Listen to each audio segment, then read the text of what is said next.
Hello everyone, it's Mr. Anderson again. Today we're going to talk about section 4.2.4 from our CP/M Common Core Algebra text, and the goal today is to talk about the benefits and uses of elimination, as well as see a couple of examples for when we would select elimination as an appropriate method. We're going to start with a problem out of our textbook, and it is problem number 68. There's quite a few very good options that come before 68, but for the purposes of exposure to this process, I want to start with 68 because I aim to take a good run and offer up a good explanation to answers that are posed here in all three of these bullets. So as we go through all these problems, we are going to look for would this be a good candidate for elimination? And then what is the best way to get an equation with one variable, like in the event I wanted to substitute or use the equal value method? And then how can we verify the correctness of our solution? So I'm going to start here in our notes with number 68 today, and there are three problems, A, B, and C. And I want to start with B because in my mind, B has the most approachable system for elimination. And we've got 6a minus b equals 3 in that first equation, and then we've got b plus 4a equals 17. Now I'm just going to zoom in here, and we're going to talk about this, and we'll try to go through this semi-quickly. I'm going to rewrite this first equation, and remember, when we are dealing with elimination as a method, we would love to have opposites. Because that really allows for an easy process. The second equation, though, I'm going to just use a little trick. I'm going to rewrite this, and I'm just changing the order of those variables on the left-hand side. They're both positive, right? Addition's commutative. I can swap those things, no problem. And now we will one more time use just this kind of idea of like a large column sum problem. I'm going to add 6a and 4a to combine those like terms to make 10a. The b and negative b, there's the opposites, there's the elimination. And in this particular case, I get 10a is 17 and 3, which makes 20. Now we'll divide everything by 10, and very, very quickly, a is 2, right? That's done pretty easily, okay? And now we can use any of the two equations in the system to figure out what b is. I think the second one works out pretty well. All right, let me show you what I'm talking about here. The second equation is b plus 4a equals 17. And now I can rewrite this with the known quantity of a in there too. And here we go, b plus 8 equals 17.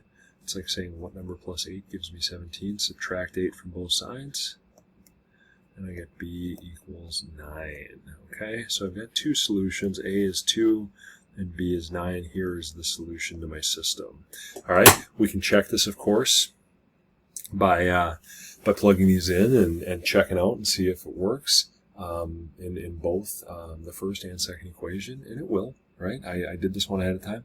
But the other option that we have, and something that I think is super duper useful, is the checking via the graph and using technology to help us. So I set up ahead of time a Desmos.com window with this system in there, and in order to get this done on Desmos, instead of entering in A's and B's, I had to use X's and Y's. So I just substituted X in for A, B in for Y, and then of course, I went ahead and graphed and found that point of intersection. And just like we saw algebraically, that solution is, or that intersection is at the point 2,9, indicating our solution is a equals 2 or x equals 2 and b equals 9 or y equals 9. And that's how that one works out really, really well.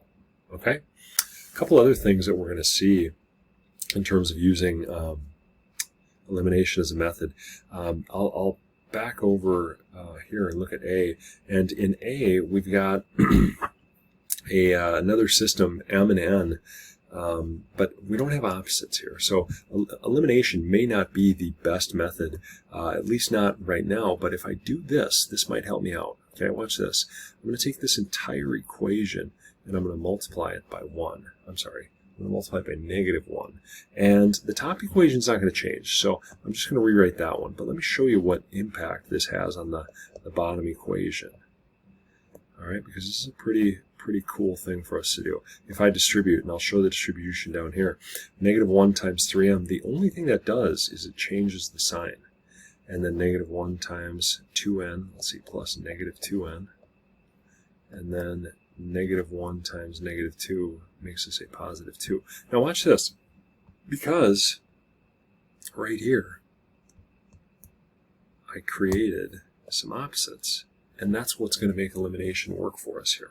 All right? So by multiplying that by negative 1, the only thing I did there was change the sign. So elimination isn't the worst method here if I wanted to go ahead and use elimination. And I can go ahead and solve. I can get 2m equals negative 8, and then I divide both sides by 2, and I get m equals negative 4.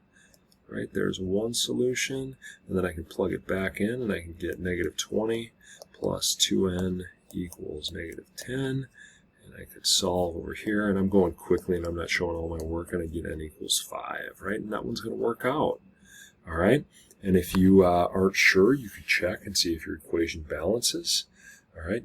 Could I plug that back in, and does it work out? And the answer is yeah, it's gonna, right? You can plug it into the m and n into the top equation and get negative 10. You can plug them into the bottom equation and you can get negative 2. You could also go to Desmos and check graphically. So there, one more time, we have a situation where elimination works, but we've got to do a little work to get it ready to be solved using elimination. Likewise, we might have to do a little bit of work to get a variable isolated to solve using substitution. There's not necessarily, in part A, one method that's better than the other. And we're going to see something similar in part C, okay?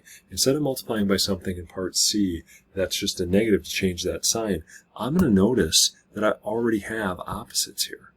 I notice that I already have opposites. So instead of multiplying by a negative, I'm going to do some doubling. Watch, let me show you. All right, top equation I'm not changing, I'm just rewriting. And that's just coincidence from part A. There's nothing stopping me from modifying the top equation. But I am going to multiply this bottom equation by 2. 2 times 3x is 6x. 2 times negative 2y is negative 4y or minus 4y. And then I multiply here, and that gives me negative 30. Now, check it out. All right, I've got some opposites right here. I've got 4y and I've got negative 4y. And those two things, you can check this as I do it here. I'm going to add these up. I'm going to get 13, right? 13x. These are going to cancel each other out. And this is going to be negative 13. And those y's are going to eliminate, allowing me to easily solve for x. I'm not going to take that one all the way to solution, but I am reminding you that equations will be balanced, right? Like we see in A and we see in C. Equations will be balanced if, when I go ahead and multiply by a 2 or a negative 1 or a negative 2 or a negative 3 over 2, whatever you decide to multiply by, equations are going to be balanced as long as you do it to every single part of that equation, right? That's equity. As long as you treat everything fairly, we have that equation, that equal sign there. So that's not going to change. All right, let's go ahead and move on here from this this problem, from number 68. I'm going to keep going, and I'm going to move on to number 70. And this is not part of our core problems, but this was a really, really good problem. And normally if we're in class, I'd have you guys do this with your team.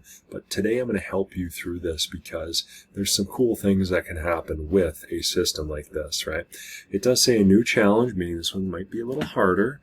And it says carefully examine the system. We've got 4x plus 3y equals 10. There's my first equation. Then we've got 9x minus 4y equals 1. It says propose a way to combine these equations so that you can eventually have one equation with one variable. All right? Be prepared to share your proposal with the class. And this is a great elimination problem. But what I'm going to notice is I don't just have things that are opposites of each other. So I can't multiply by negative 1 like we saw in A. I don't just have things that are like half of each other. So I can't multiply by like 2 like we saw in C. I'm going to actually have to manipulate both of these equations. And I have to be a little thoughtful here. I'm going to start by rewriting them. 4x plus 3y equals 10. And then I've got 9x minus 4y equals 1. Now here's what I'm going to do. I usually like to go at things that already have opposite signs and numbers that are kind of smaller. This tells me, or this informs me, that maybe y's are the things that I want to get rid of. Okay? Now I'm looking at the coefficients of y. I know that 3 and 4, right? 3 is the coefficient of y in the first equation, negative 4 is the coefficient of y in the second equation, but they both go into something. What's the smallest number they both go into? They both go into 12. Okay, now why in the heck does that matter? Let me show you. Because 12 is going to help me create that opposite. Check this out. Okay, I know that 3 times 4 is 12, so I'm going to multiply this top equation by 4. I also know that 4 times 3 is 12, so I'm going to multiply this bottom equation by 3.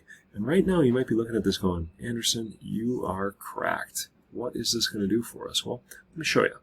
If I multiply on top everything by 4, and again, it's got to be everything. Can't just be 2 of the 3 items. Watch. 16x plus 12y equals 40. All right? Just multiplied everything, made it bigger, scaled it up. Okay? Then I'm going to go ahead and do the exact same thing, but on the bottom equation. And again, I've got to do it to everything. 3 times 9 is 27x. 3 times negative 4 is negative 12y. And then 3 times 1 is 3. Now look, do you see it? Do you see the opposites that we've created there? I've got a 12y and a negative 12y. This is when elimination really comes in handy.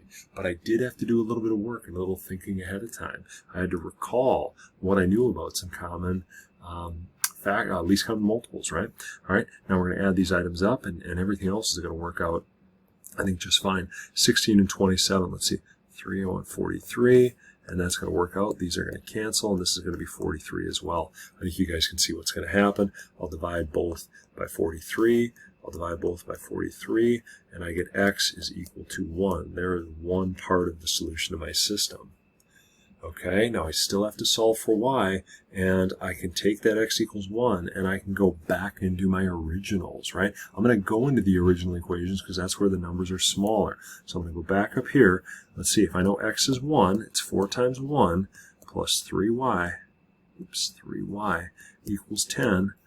4 times 1 is 4. 4 plus 3y equals 10. Let's subtract 4 from both sides. We get 3y equals 6. Now we'll divide everything by 3, and we get y equals 2. So I've got a solution to my system, and it is 1, 2. Now the last thing I'm going to show you before we talk about review preview is that I can check this the way we've checked it up until now. I can go to my Desmos machine. I can type in the originals. I want to type in the originals because I want to check in the originals. That's going to tell me if I somehow made some sort of mistake in my modified equation. It's going to expose that mistake. Okay, got the purple line graphed. I got my black line graphed, and I press right here. At that point of intersection, it's exactly where we predicted with our algebra that it would be. It is the point 1, 2, and it's confirmed right here. X equals 1 and y equals 2. So equation is not always off the table, even if you got to do some work sometimes to get yourself ready to eliminate that equation, right? Substitution works great, graphing works great, and then elimination, even if we got to do a little bit of work, can still be a pretty effective tool. A little bit of review preview here, folks. 71 to 74. All right, you can find these in your CPM ebook in section 4.2.4. And it's going to give you the opportunity to try a couple of these things, and then, of course, ask some questions. Ladies and gentlemen, thank you for watching. Have a great day.